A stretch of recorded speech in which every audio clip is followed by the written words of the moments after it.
Ladies and gentlemen, good day and welcome to Rategain Travel Technologies Limited Q1 FY27 earnings conference call. As a reminder, all participant lines will be in the listen-only mode, and there will be an opportunity for you to ask questions after the presentation concludes. Should you need assistance during this conference call, please signal an operator by pressing star, then zero on your touchtone phone. Please note that this conference is being recorded. I now hand the conference over to Mr. Bhanu Chopra from Rategain. Thank you, and over to you, sir. Thank you so much, and a very good afternoon, everyone, and thank you for joining Rategain Travel Technologies earnings call for the first quarter of FY27. This is the first time we are speaking since we closed a defining year for Rategain, and I'm pleased to say we have opened FY27 with real momentum, carrying forward the trajectory we laid out on our last call. We begin this year as a stronger, more integrated company than we were ever 6 months ago and better positioned than ever for the opportunity ahead. For Q1 FY27, we reported our highest ever quarterly operating revenue of 785 crores, up 188% year-on-year. With this, our annualized revenue run rate now stands at a new all-time high of 3,140 crores.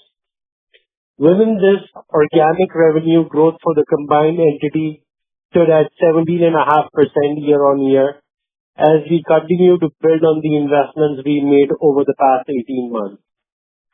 Our adjusted EBITDA margin stood at 24.6%, another record margin, with our adjusted EBITDA coming at INR 193 crores, up 289% compared to the same period last year.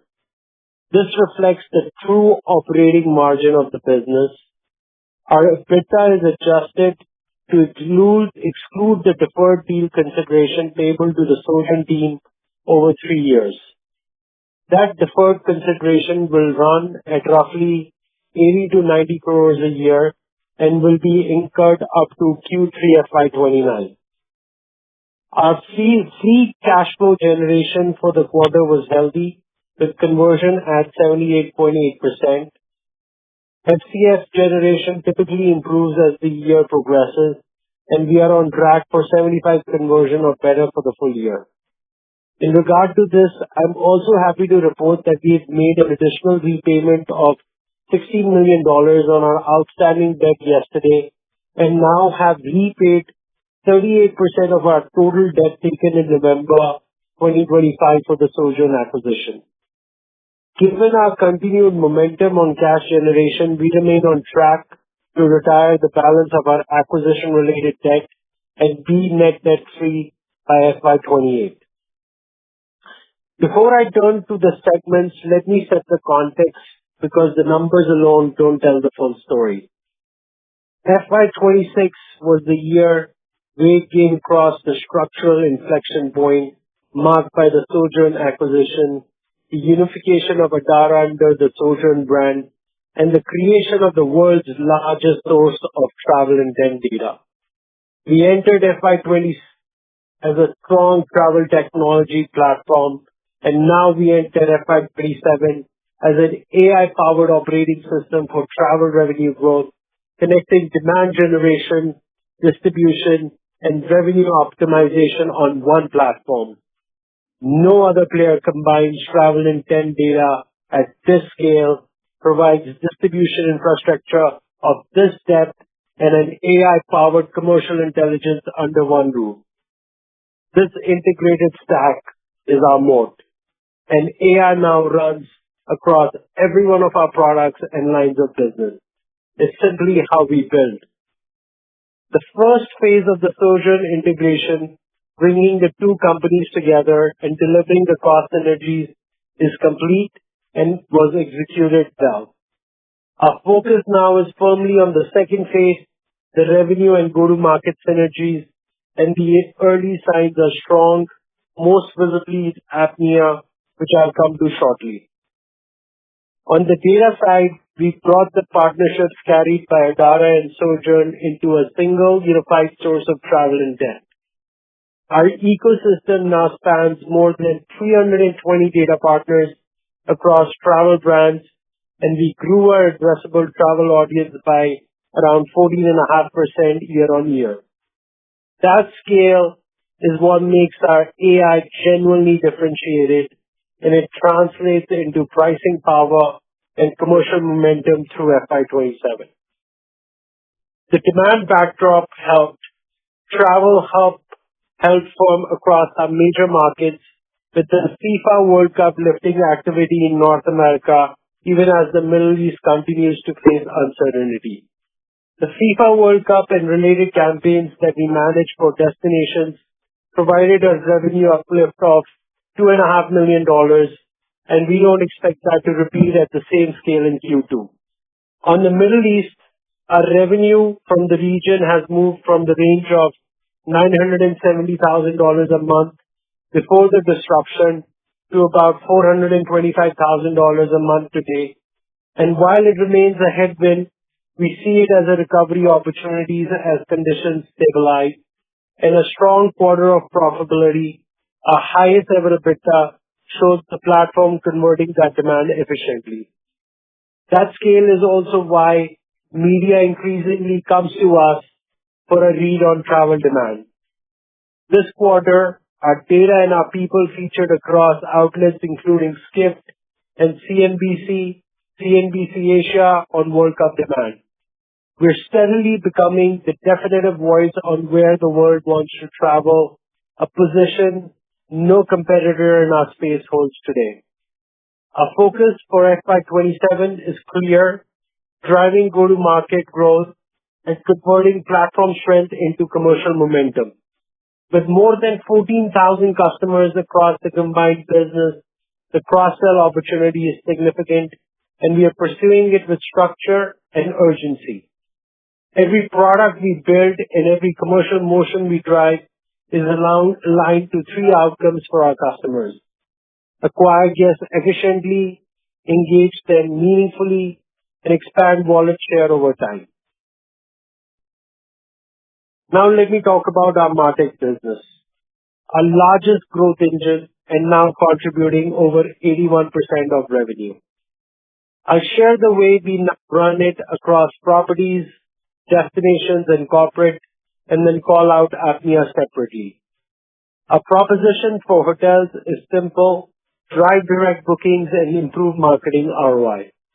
And because much of this business is outcome-based, we grow as our hotels grow. New wins on Sojourn commission accelerated compared to last year, with another strong quarter of new property additions. With a bigger global GTM team now empowered to sell this product, the momentum we are seeing is significant, and we see it as a big growth driver given the strength of the product and the value proposition for our customer base. Within this, email is a new channel we have recently introduced, and we are seeing strong early adoption, which is helping us expand our presence with customers and lift net revenue retention. Our bidding technology has also become significantly more sophisticated this quarter, with machine learning models powered by expanded travel intent data set now driving much of our real-time bidding decisions. That's translating into a meaningful increase in ARPU as our smarter bidding is driving more bookings and higher revenue per property across our hotel base. We also continue to see strong traction with the large enterprise brands and properties we cater to, with a healthy revenue uptick year-on-year. Our destination segment had a strong quarter with a healthy uptick around the recently concluded FIFA World Cup. We saw healthy growth across key accounts in the North American market and within co-op programs, which we continue to focus on and scale. Co-op programs are jointly run marketing campaigns that Sojourn manages in partnership with destinations and a travel supply partner to target the right customers, attract visitors, and deliver joint outcomes. A key differentiator for us in this segment has been the economic impact reports we generate, which enable our destination partners to understand exactly what their marketing spend delivered in terms of visitor arrivals and economic impact, not just clicks or impressions. We continue to improve this reporting and add new features with the goal of becoming the most trusted measurement partner for destinations anywhere in the world.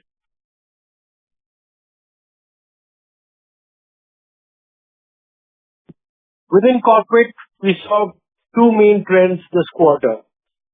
We are seeing traction with our existing data partners, converting them into customers. This flywheel continues to gain traction, and we expect to build on it further in the coming quarters. One of our key partners in this segment signed a 2-year extension with us, and other larger brands continue to scale up their spending. We're also seeing renewed momentum in the car rental segment, driven by closer collaboration with our DaaS team, which has strong existing relationships with large car rental companies. That's opening up a significant cross-sell opportunity. I want to call out the APMEA on its own because it's where our FY27 go-to-market synergy thesis is playing out fastest. APMEA delivered its strongest ever quarter for new customer wins, up 200% year-on-year. We also saw significant momentum on our properties commission product, signing a record number of new properties in the region.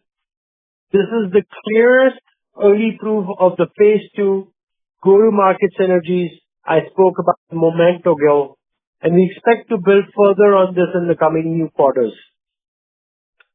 In distribution, the strategic work of the past year is translating into a stronger, more differentiated platform. Enterprise conversations increasingly move beyond connectivity towards distribution optimization, profitability, and AI-native automation across the full stack. We're increasingly seeing not as a connectivity provider, but as a strategic, outcome-oriented infrastructure partner for modern hotel commerce. Agentic AI makes Uno the world's first channel manager built on intelligent distribution logic, prioritizing rate and inventory updates by booking urgency and commercial impact. Hotels are seeing up to 30 to 40% optimization in ARI traffic and meaningfully better rate accuracy. This quarter, enterprise customers are increasingly adopting it alongside Rate IQ to drive the next leg of growth. Rate IQ, as I mentioned, is one of our new offerings, is resonating very strongly with enterprise customers. It solves a real problem for large chains connected to dozens of OTAs. Using AI to show which channels are truly driving bookings and where revenue is leaking, whether through missing inventory, parity breaks, or underperforming connections. It also quantifies the commercial impact of each. This is resonating really well with both supply and demand partners since it leads to better channel optimization and lift in booking. Uno Viva, our agentic AI voice platform, has expanded from voice into multi-channel activation and now supports more than 50 languages, including channels like WhatsApp. We continue to see improved adoption and conversion with key customers across geographies and are also on the verge of signing a very large customer in the Middle East, which would be a strong validation of the product and catalyst for future growth. Our direct stack, bringing booking engine, connectivity, and payments together, had a strong quarter with good traction in APMEA. It's a clear proof point of our unified platform strategy and points to a cross-sell opportunity that could be significant growth enabler for us. Our DaaS segment delivered steady, reliable performance in Q1 and continues to gain traction in key segments. It continues to be a winner. A clear highlight was our Philipp Airlines partnership, strengthening our position in Southeast Asia, where we are now the dominant provider with most of the region's major airlines as our customers. Across our base of airline customers within DaaS, we see strong cross-sell potential into our MarTech performance marketing product. On the product side, Airgain's AI Digest is now live with all our customers, and we've extended it into conversational analytics, positioning Airgain as an AI-first pricing intelligence platform.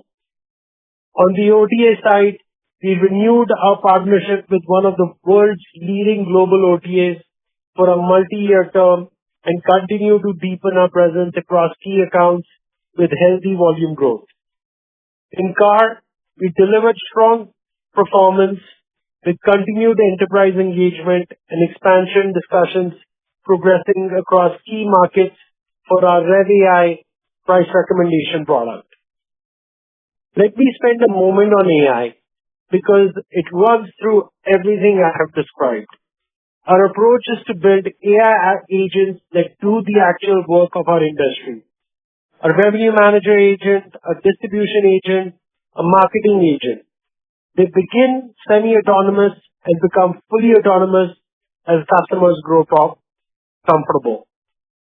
Today, we largely provide the tools these teams use. Our direction is to provide the agent that actually does the job. On AI price visibility, which is live across Navigator and Parity, lets hotels see how their pricing shows up on the emerging AI-driven search and discovery platforms that travelers are starting to use. The next generation of Parity Plus launched this quarter as AI-powered issue identification and prioritization and automates much of the test booking process for our enterprise customers. ChatGPT ads on property, also launched this quarter, lets us capture travel intent upstream as discovery itself shifts towards AI.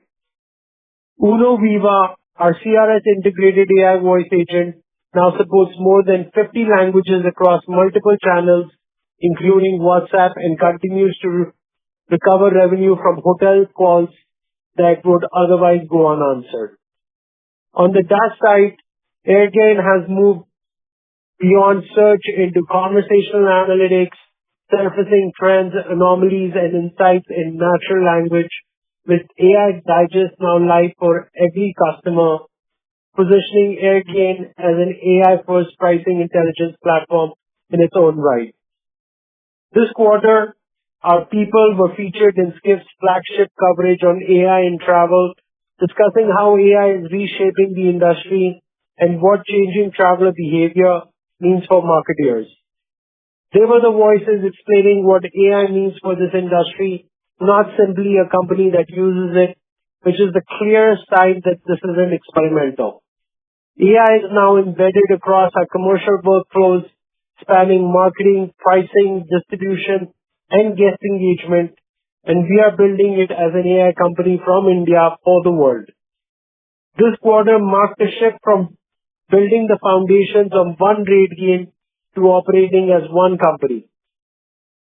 With the people integration agenda now substantially complete across policies, processes, rewards, and systems, our focus has moved to scaling what we built: a unified performance rhythm, an AI-native people ecosystem, and people leadership continuity across every region we operate in. Now, let me turn to the guidance for FY27. Before I get into it, I do want to mention that we did see a one-time revenue uplift of $2.5 million in Q1 on the back of FIFA World Cup and our strong presence within those markets. This positively impacted our EBITDA in Q1 as well. This did give us a strong start to the fiscal, and we do expect this to normalize marginally going into Q2. Building on the momentum we are seeing across the platform, we are revising 27 guidance.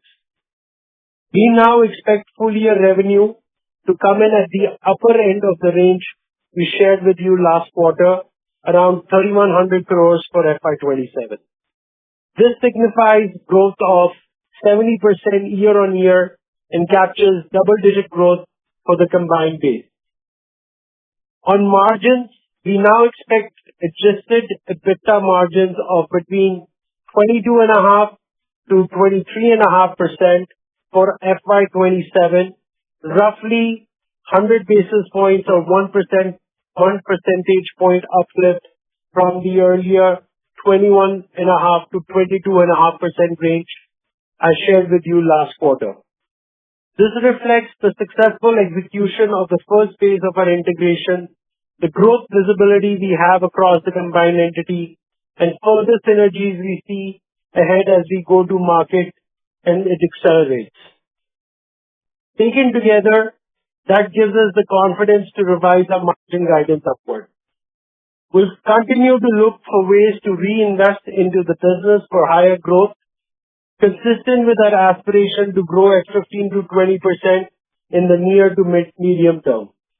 The nature of reinvestment is different for a B2B company like ours compared to a B2C business, and we will continue to strengthen our product and our presence in key geographies as we see the right opportunities.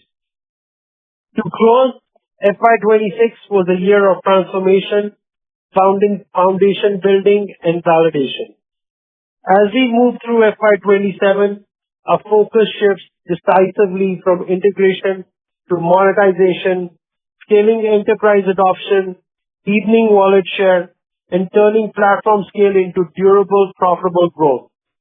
The platform is built, the data is unmatched, the first phase of the integration is behind us, and the revenue synergies are ahead. The opportunity in front of us is the largest in our history. With that, I hand over to Ankit to walk you through the financials. Thank you. Thank you, Bhanu, and very warm welcome to everyone on this call.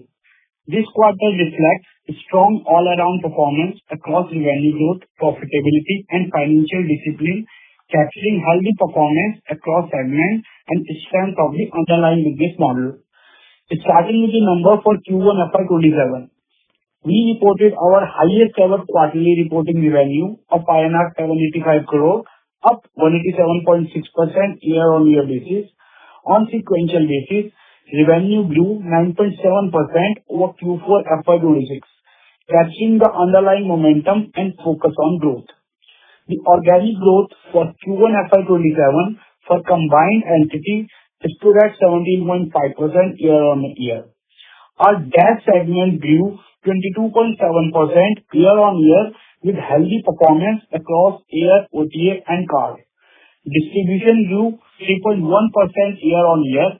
While this is more modest, we are seeing strong early traction in newer launches like Agentic AI and Rate IQ, which we expect to convert into meaningful revenue contribution in the coming quarters. MarTech segment grew by 341% year-on-year basis with the consolidation of Sojan and strong growth within our property and destination segment. Our adjusted EBITDA margin came in at 24.6% with the adjusted EBITDA of INR 193.4 crore, up to 89.3% year-on-year. On reported basis, EBITDA was 171.5 crore, a margin of 21.9%. As a reminder, this adjustment adds back the deferred consideration payable to the Sojan team, which is contingent on revenue growth and EBITDA targets over 3 years and will end in Q3 FY29. This quarter's add back was INR 21.9 crore, consistent with the INR 20 to 22 crore per quarter range we had previously guided to. Adjusted PAT, which also add back the same deferred consideration, was INR 116.8 crore, a margin of 14.9%, up 148.8% year-on-year basis. On the reported basis, PAT was INR 94.9 crore, a margin of 12.1%. I would like to walk through the bridge from EBITDA to PAT, since it's a useful context for the year ahead. Amortization of acquisition cost was INR 33.8 crore this quarter, up from INR 6.8 crore in Q1 FY26, mainly due to the additional amortization related to the Sojan acquisition. Finance costs were INR 16.5 crore, reflecting the acquisition-related debt now on our book. On the debt repayment, we have maintained strong discipline, having repaid $47.5 million to date, equivalent to 38% of our original loan, bringing our outstanding balance down to $77.5 million as on date. Other income was lower at INR 3.1 crore, down from INR 20.7 crore last year, as surplus cash was previously earning interest was deployed towards the Sojourn acquisition. This is a structural relocation of capital, not a recurring operational drag. Our focus remains on driving higher and sustainable organic growth, accelerating cross-sell, and expanding our presence in high-growth geographies.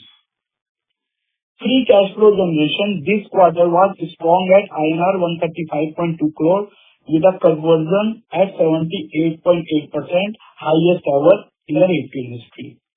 We continue to maintain a strong balance sheet with net worth at INR 2,114.2 crore as of June 30, 2026. Cash and cash equivalents of INR 255.6 crore and a net debt of INR 615.4 crore. The broader travel industry continues to prioritize technology investments that deliver measurable revenue outcomes and operational efficiency.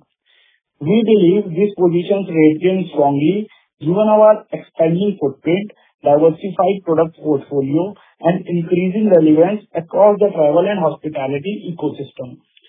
As we move ahead, our focus remains on sustaining profitable growth, executing our integration thoughtfully, and continuing to strengthen our platform for long-term value creation. With that, I close my remarks. We are happy to take the questions. Thank you. Thank you. We will now begin the question and answer session. Anyone who wishes to ask a question may press star and one on their touchtone telephone. If you wish to remove yourself from the question queue, you may press star and two. Participants are requested to use handsets while asking a question. Ladies and gentlemen, we will wait for a moment while the question queue assembles.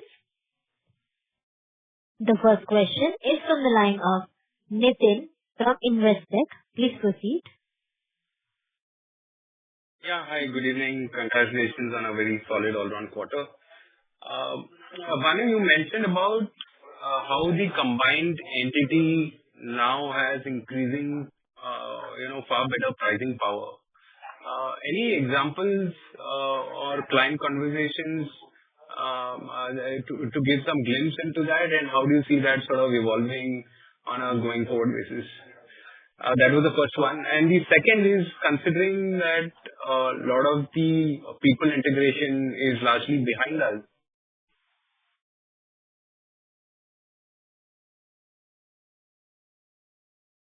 Hello? Nitin, you broke up. Can you hear us? Yeah, sorry. Yeah, I can hear you. Am I audible? Yeah. Yeah. So okay, I don't know where you missed me. So the first one was on the pricing power on the combined entity. Any examples that are interesting, stand out, that sort of show that? And the second is on the deal wins. On the deal wins, considering we now have completed people integration, do you think that we should start seeing better deal velocity? Well, it's already strong. Do you think that will continue to sort of improve and get stronger? Yeah. So on the MarTech side, in respect to the pricing power that you mentioned, yes, there have been instances where I can't name the clients, but we've been able to command a higher price, or let me rephrase it, that the need to discount is much lesser now when we are negotiating. We can hold our price, as compared to earlier when we were, Sojourn and Adara were competing with each other. So we see that definitely in the destination space. What we are also seeing is, as I mentioned, our numbers on the DMO side have been quite significant, and we are seeing the second or the third competitor, are distant second and third, and we are seeing weakness in them. In fact, one of them approached us to buy them out. So I do see our ability to hold price.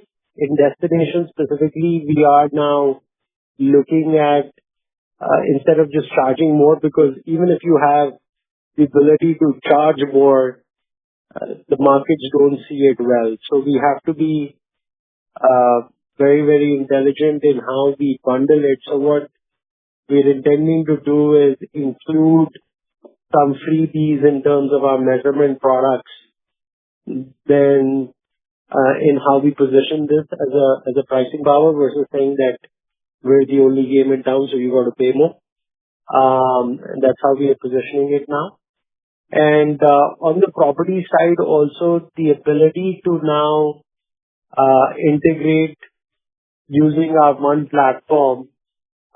We are seeing we are about to sign a very large deal in India itself, where a regional chain is we've been able to negotiate a higher outcome-based fees versus before, as a result of the power of one platform. And to your question on, deal velocity, yes, I do believe that integration of teams as well as platforms will continue to accelerate deal velocity. I think a lot of that work on the destination side and corporate side on those customer segments has already been done. On the property side, we've unified the APAC team, but we are yet to unify the team in Europe and US on just the property side of the business. So as and when we do that we will see acceleration there as well. So yeah, overall, I'm feeling very, very good about where we stand. And as I noted in our opening comments, I think the revenue synergies should continue to play out very, very well in future quarters. Sure. Thank you. That's very helpful. Just one quick follow-up. So on the pricing bit, do you think it's more a function of... Nitin, can you please speak a little loudly? We can't hear you properly. Is it better now? Yeah, much better. I'm on the phone. Yeah. So on the pricing power, which you explained quite well, just wanted to understand, do you think it's a function of having bought out competition, or is it because of our ability to measure outcomes, at least from a destination perspective, or is it the bundling that we are able to do that sort of gives us a better ability to do that, although we will not really harness that entirely. But what do you think is a bigger sort of standout for us? Yeah, it's a combination of all. I would not attribute it to one of those factors, because now the unification of both companies also led to really unification of the data that we have, and that has significantly enriched the data that we have in our platform, and that in turn increases the marketing performance of ad dollars that these customers are spending with us.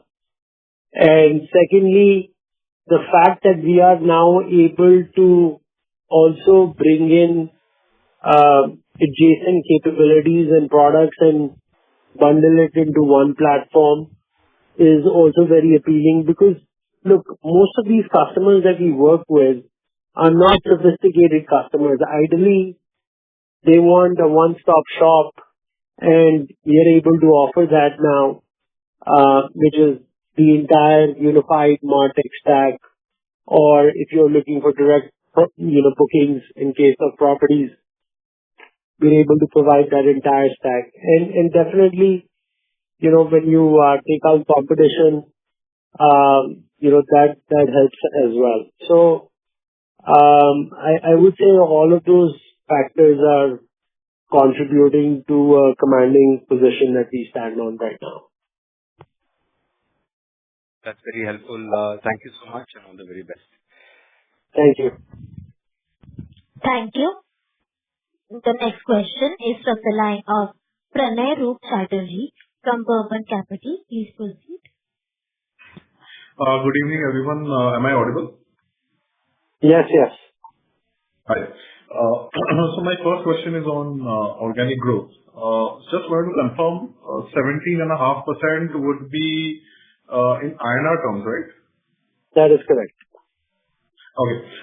So basis the data mode that you have in the combined business and the cross-selling potential, do you envisage organic growth potentially reaching, in the 15 to 20% growth rate, even at a run rate basis by year end, given we also have, the currency tailwinds?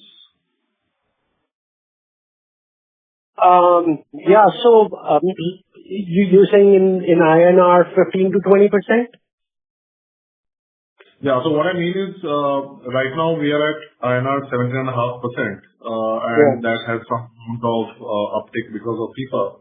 But looking beyond that, for even by, let's say, the last quarter, when you have had sufficient time to, combine the teams and start cross-selling, do you see the exit run rate of FY27 potentially nearing the 20% INR organic growth rate mark? Run rate basis exit. Yeah, I would.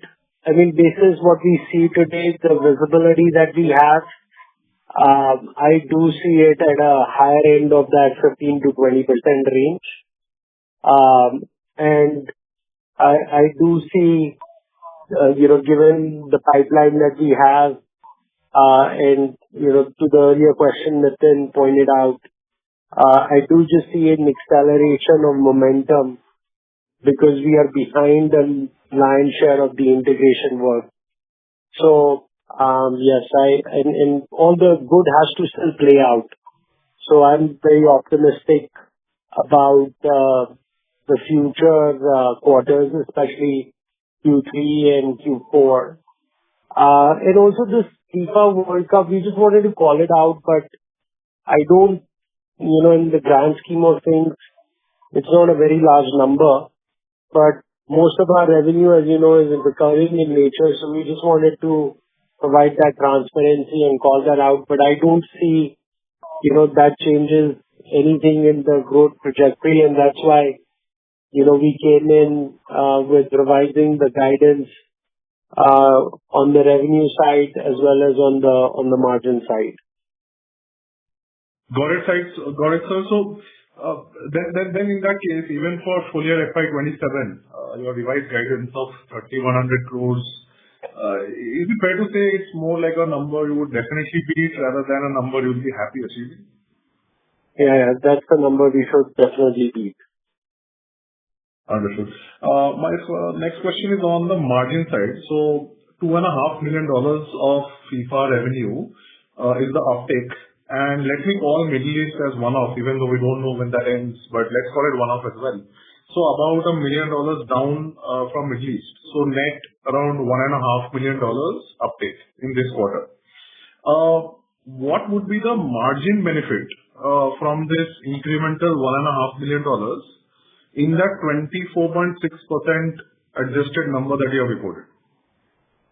Yeah, so I'll give you ballpark numbers. So the net, okay, so just to repeat, $2.5 million uplift from FIFA and about $1.5 million is the dip in Middle East. So net, you're talking about $1 million, and out of that $1 million, our gross margins are 70%. So I want to say, maybe 600 to 700,000.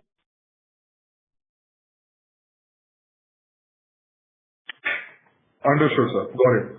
And one final question. When I've asked this question before, your answer has been, and rightfully so, that you don't look at Adara and Sojern separately because it's combined. So let me ask this question mathematically.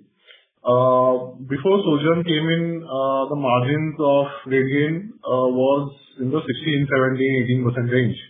And right now we are at 24.5%. There's one-off impact, let's call 24%. That's 24%.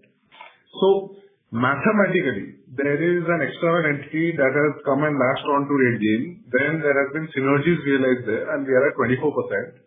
So that external entity is right now at nearly 30% EBITDA margin. Is that a fair statement to make?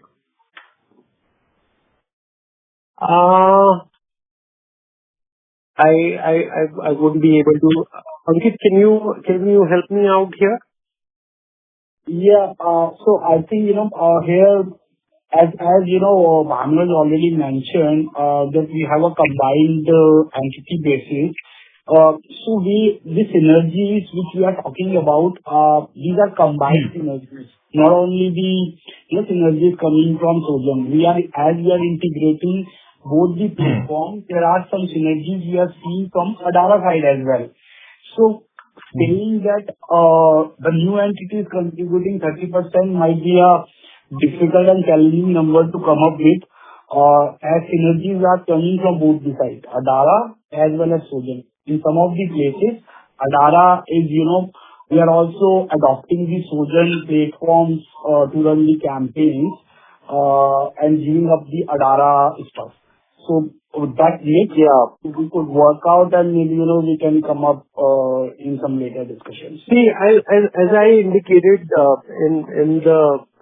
in my remarks as well, I think of all the acquisitions we've done so far, this one, we've actually integrated quite fast, and we've integrated the platforms also, and we've unified the teams. So it's very difficult to give attribution to one entity versus the other. So when I'm selling to a destination, I am one team, I am one platform. So how do we divvy it up between Adara and Sojern any longer, right? And same is the case with our corporate business. So we are going in as one unified team called Sojern, and most of the platform integration is also done. So it's very difficult to do that kind of attribution. And so what Ankit said is what it is, that the synergies are being driven on both sides and in the combined unit. Thank you, sir. All the best. Thank you. Thank you. The next question is from the line of Deepak from Sundaram Mutual Fund. Please proceed. Okay. Thank you. Am I audible? Yes. Yeah. Hi, Manu. First of all, congratulations on delivering a very strong set of numbers. I just had a couple of questions. First, on the new contract wins. So this new contract win of 141 crore, which we are showcasing in our PPT, I presume this is the combined one, means including Sojern and Rategain? Yes, that's correct. And Deepak, I want to also clarify, we just need to come up with a better way of reporting on new contract wins, because what we've done is how we internally, the terminology we use for contract wins is being translated externally as well, and I think that doesn't do a very, very good job of communication of what's the true contract wins that are happening. So these contract wins are largely new logos. It does not account for a lot of the upsizing of existing customers that we have, right? So let's say if I have Hilton as a customer and I go and win additional business with them, that does not get recognized in this. It's really largely new logos. So, we are working through better KPI reporting in that context to give, better lead indicators on business wins that we are having. But it's in a way, it's kind of like underrepresented. Okay, so this would be the true for all the representation which we have showcased in the past also. That is correct. That is correct. Yeah.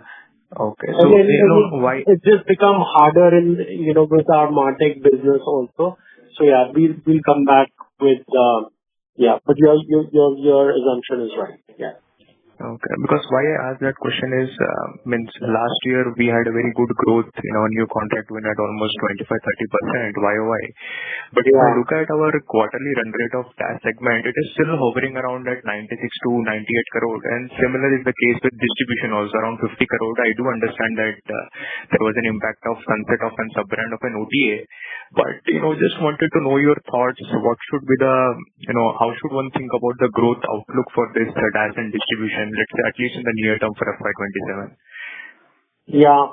So, to answer your question, the new contract wins, like I said, is not something that we need to work on because, with the combination of Sojourn, pretty much every entity is our customer. And so, given the way we record contract wins, maybe a lot of it is not being shown, and that's why I said it's been underrepresented. On your question about organic growth, so we see double-digit growth, continued double-digit. As you have seen, Q1 was 22% for DaaS, a little over 3% for distribution. And, we continue to see growth in our DaaS segment. I think our OTA and hotel segment will continue to stay steady.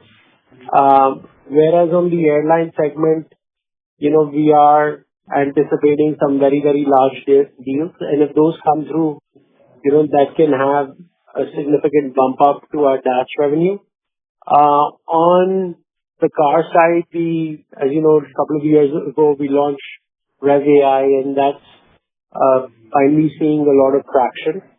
And as we begin to, add more customers, and we are actually sitting on a very good size order book also on our Rategain product. And as we begin to monetize that, that should also lead to a bump up on the revenue on the DaaS side. And there is an experiment we are running on the hotel side that I'll be able to talk more about if it begins to yield us some results. On the distribution side, I mentioned about RateIQ. I'm very bullish on that. That's the agentic ARI that enables to optimize the pairing between demand and supply. And we have seen significant uplift in a lot of the pairings that we have applied this to for big chains, where we have seen anywhere between 10% to 100% uplift in the bookings. And for a demand partner, this can be significant. So, let's say, as an example, Hilton is distributing through Expedia, and we increase by 20% the booking. That numbers is in tens of millions of dollars. So, we've already showcased this to a lot of our key customers, and there's a lot of interest, and we've demonstrated that it can lead to an upside. Now, we've taken it to almost a dozen customers, and they are all at different stages of discussions with us. So, I think that can uplift. And then the big bet on distribution that is our direct stack, which is the entire stack that we sell to a hotel to not only drive traffic to their website, but also help convert that traffic into bookings. And given the investments we made into our sales infrastructure in APMEA, we are just first rolling it out to the hotels in APMEA, and we are having some very, very large wins there. And the pipeline is also very strong. And, as I mentioned, we've had almost a 200% growth. So, a lot of that sits in not only in our pipeline, but a lot of it is also now sitting on our order book. So, I'm quite hopeful that our distribution business at the end of the fiscal year should start to show double-digit growth. Okay. And lastly, would it be possible to call out, X of Sojourn, what was our MarTech growth this quarter? No. So this is going back to the question that the gentleman before you asked us. And as I was explaining, we've unified the teams, unified the platform. So it's very difficult to attribute our Adara business, which was mostly our MarTech business. It's very difficult to attribute of the total revenue, how much would be attributed alone, because of the unification of teams and the platform. It's very difficult to call that out. But overall, I can tell you our MarTech business organically grew about 18.2%. Okay. That's very helpful. If you allow me, I want to ask one last Sorry question. to interrupt you, Mr. Deepak, but can you please rejoin the queue? Thank you. The next question is from the line of Ashutosh Parashar from Rategain. Please proceed.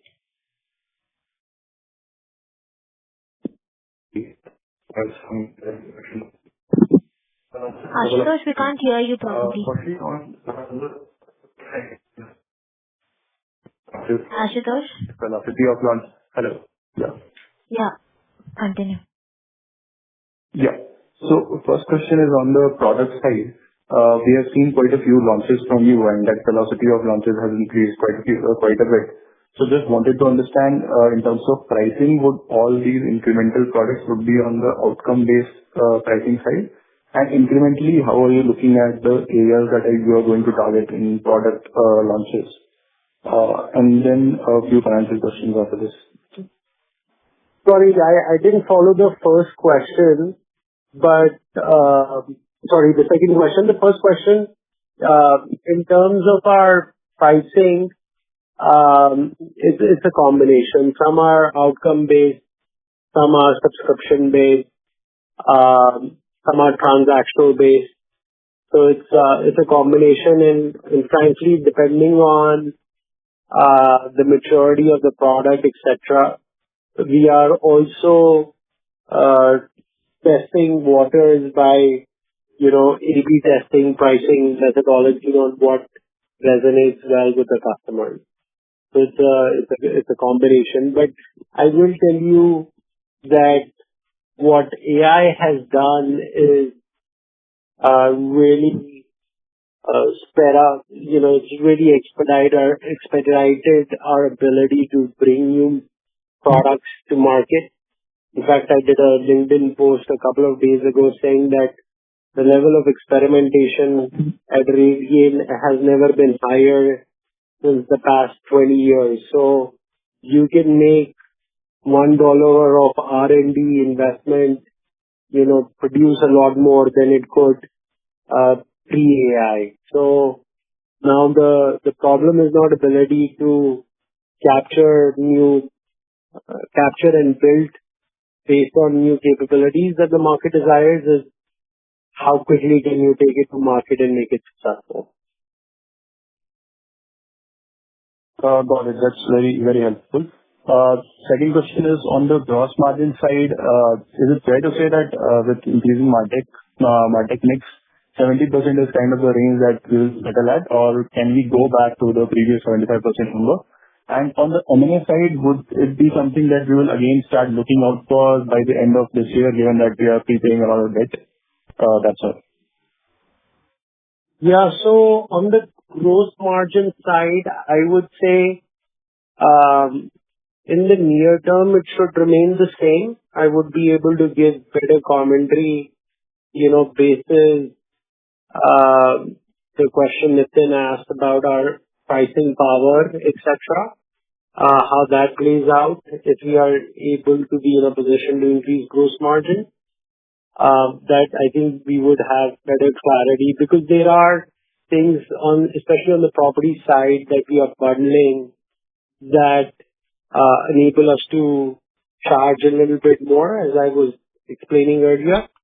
So I would not commit to a higher gross margin at this point, but indication is that we could get there, but I think I'll have to come back to you in a couple of quarters.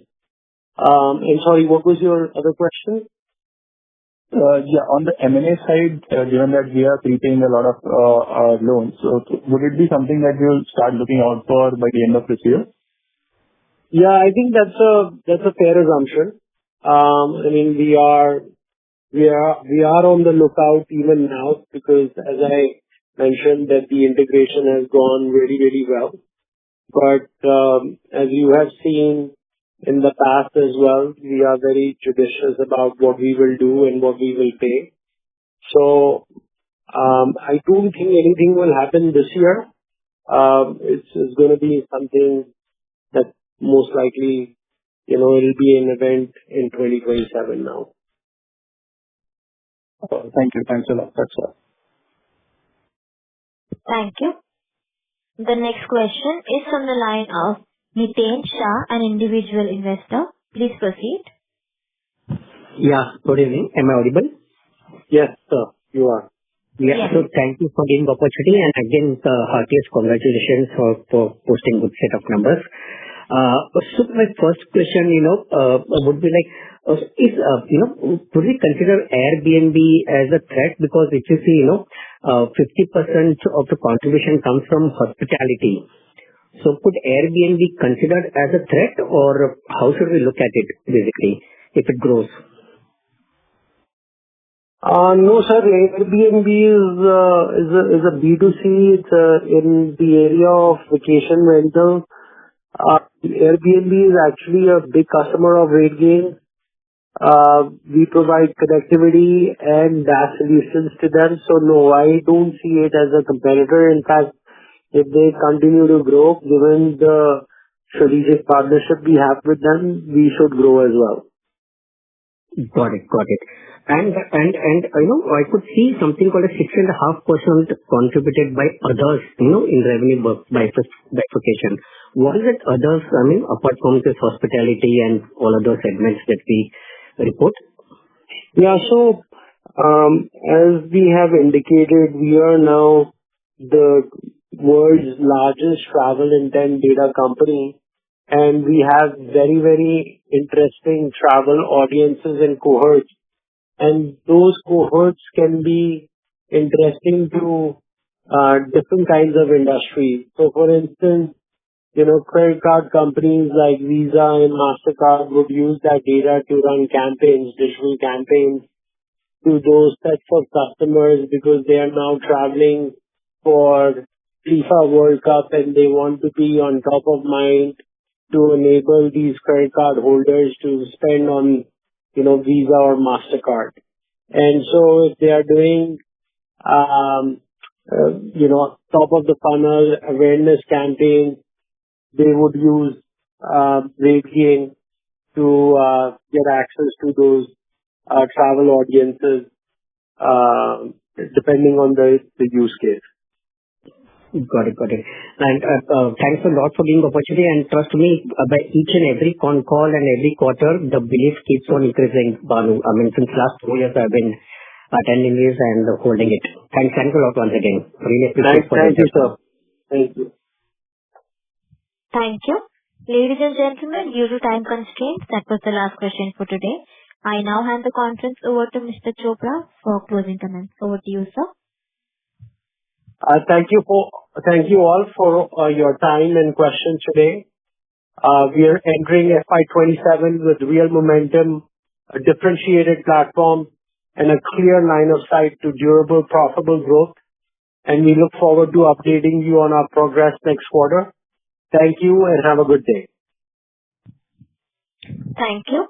On behalf of Rategain Travel Technologies Limited, that concludes this conference. Thank you for joining us, and you may now disconnect your lines. Thank you.